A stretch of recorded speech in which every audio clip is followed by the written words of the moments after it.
Welcome back, everyone. In this lecture, we're going to be creating variables, placeholders, and graph classes for our manual neural network. So let's go ahead and discuss these, and then we'll hop over to the Jupyter Notebook. A placeholder is essentially going to be an empty node that needs a value to be provided to compute the output.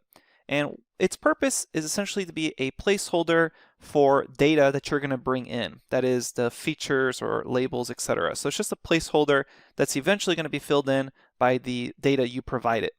It's a placeholder because you're not going to initially have that data. It's going to come from your data source. Variables are basically already going to be filled in with changeable parameters of the graph. So you can think of that as something like the weights of the actual neural network. Then finally, we have the graph itself, and the graph, the way we're constructing it here, is going to be a global variable connecting variables and placeholders to specific operations. Let's go ahead and jump to the notebook and code this all out.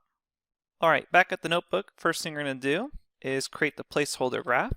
So we'll say class placeholder. And remember, this is a node that's going to need to be provided a value later on. So we're going to say def init self, and we're just going to initialize it with the output nodes, make that an empty list, and then we're going to grab that global variable for the default graph. So say default underscore graph, and then we're going to grab the placeholders of the graph. So basically, this graph object is going to have a bunch of placeholders, and then we're going to append this placeholder to it when we actually create that graph. And we're going to do something really similar to our variable class that we're going to create. So we'll have variables, and this variable is a changeable parameter inside of the graph. So we'll say init here. It's going to take self, and then usually, often they'll have some sort of initial value, such as randomly initializing the weights of a graph or of a network. And then we're going to say self.value is equal to the initial value. And then we're also going to say, what are the output nodes here? Start it off as an empty list. And then just as we did last time, we're going to append this. So our default graph object is going to have some variables to it, and we're going to append those variables. Okay, so we've discussed this default graph. It's a global object. Let's go ahead and now create the class for it. So we'll say class graph, and we're going to initialize it with 3 attributes. And that's going to be a list of operations in this graph, a list of placeholders in this graph, and the list of variables in this graph. So what is this graph actually doing? This is essentially the main thing that's going to be connecting these placeholders and variables to the operations that they belong to.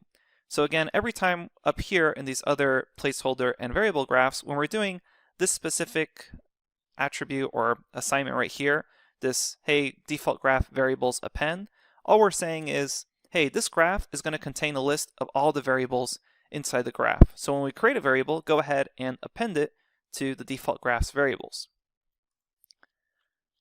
And then we're going to have one more method here called set as default. So to make sure that if we have multiple instances of graphs, we're connected to the right one, we're going to have this method here set as default, and it's basically going to call global default graph, essentially setting this default graph as a global variable, and that's what's going to allow us to access it inside this placeholder, inside this variable class, and also if we come back up here, inside our initial operation. So let's go ahead and add that into our operation class now that we kind of know that it exists. So we'll say default graph operations append self.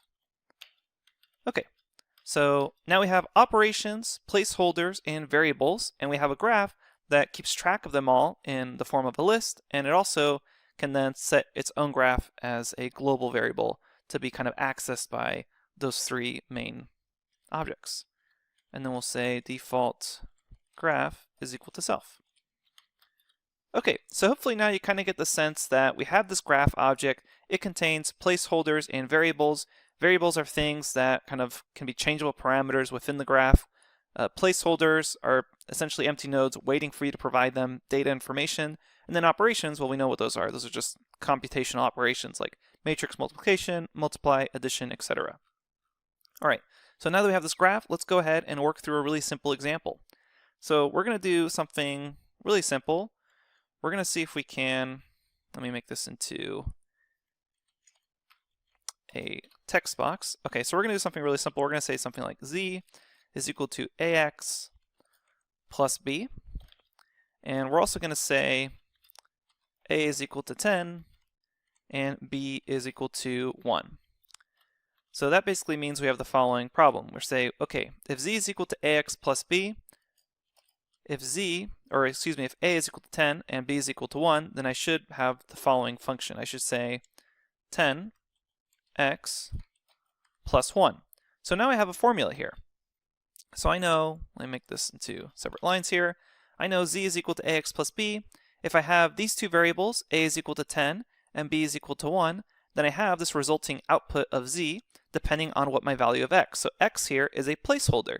Depending on what value you provide for x, we can do these two computations, a multiplication and an addition, to get this actual result. So let's do this with what we just did right now. We'll say g is equal to a graph. So now we have a graph object. We're going to set g as a default graph. Now that initializes this global variable that's floating around. And then we have two variables. That is, we have a, and that's a variable with a value of 10.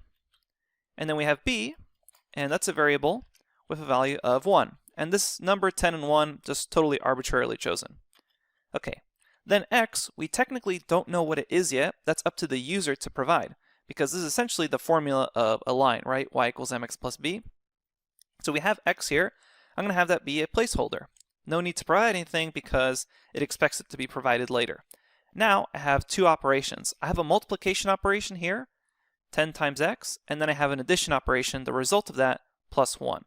So let's go ahead and do the following. We'll say y is equal to multiply, and I multiply the variable a by the placeholder x. And then finally, my final result is z, where I add in the result of that multiply function, which is y, or multiply class really, and then b here. And then I have z right here. So the only thing left is to actually compute this z. Now in order to compute these various operations as well as set these variables and placeholders, we need to add in two more things. We need to create a traverse post order function, and that's basically going to allow us to do a post order traversal of nodes, and that essentially makes sure that the computations are done in the correct order. For instance, I need to make sure that I multiply this out first before I add these two. Right now, nothing's actually being done here because we haven't run this. Once I have that traverse post order operation function ready, then I can create a session class, and the session class is going to be the thing that actually executes this graph. So right now I kind of have all these empty things. None of these things have actually happened yet. I haven't actually multiplied anything. I haven't added anything yet because we're essentially still waiting on that placeholder. So in the next lecture, we're going to add in a function called traverse post order, which is going to do a post order traversal of nodes. Post order you may be familiar with if you've ever done anything regarding tree theory with computer science.